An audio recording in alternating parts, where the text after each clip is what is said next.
కేంద్ర home minister Amit Shah గారు ఆంధ్రప్రదేశ్ పర్యటన సందర్భంగా అర్బన్ నక్సల్స్ని అంతమొందిస్తామని ఒక డేట్ ఫిక్స్ చేశాడు.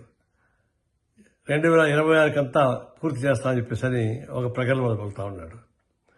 ఇది అర్బన్ నక్సలైజేషన్ లేదా నక్సలైజేషన్ అనిసేటువంటి అంశం కాకుండా మీరు మేనిఫెస్టో పెట్టేటువంటి అంశాలు మీరు అమలు చేయండి. ముందర బీజేపీ, ఎన్డీఏ మీరు ఇచ్చేటువంటి మేనిఫెస్టోలో అనేక అంశాలని అమలు చేయండి.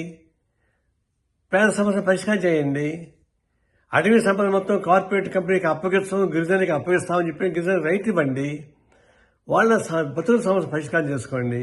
అవేమి చేయకుండా మీరంతా మంట కల్పిస్తూ అటవీ సంపద మొత్తం కార్పొరేట్ కంపెనీస్కి అప్పగిస్తూ గిరిజనులను ఊచకోత కోస్తూ రక్షణ కల్పించకుండా చేసి పేదరికాన్ని నిర్మూలించకుండా చేయకపోగా కార్పొరేట్ కంపెనీ లాభాలు పెంచి పోషిస్తూ ఉన్నారు.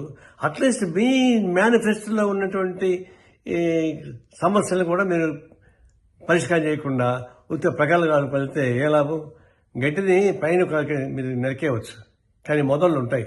మొదళ్ళే అసలు వామపక్షాలు కానీ నక్సలైట్లు కానీ ఎవరైనా చేసేటువంటి సమస్యలు.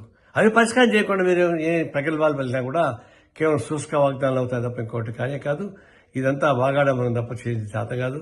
అనవసరంగా ఇట్లాంటి సమస్య పెట్టి రెచ్చగొట్టుకునే బదులు సామరస్యంగా ఉన్న సమస్యను పరిష్కారం చేసుకుంటూ భారతదేశం లౌకిక వ్యవస్థను కాపాడుకుంటూ అన్ని మతాలని కులాలను సమానంగా చూస్తూ పేదరికాన్ని నిర్మూలించే పద్ధతి చూసుకుంటూ ప్రత్యేకంగా అడవి సంపదని పరిరక్షిస్తూ అడవిలో నివసించేటువంటి గిరిజనులకు హక్కు కల్పించేటువంటి సమస్య చేస్తే అప్పుడు పరిష్కారం లేకపోతే ఇట్లాంటివంతా ఉత్త ఊకదంపడు ఉపన్యాసాలు.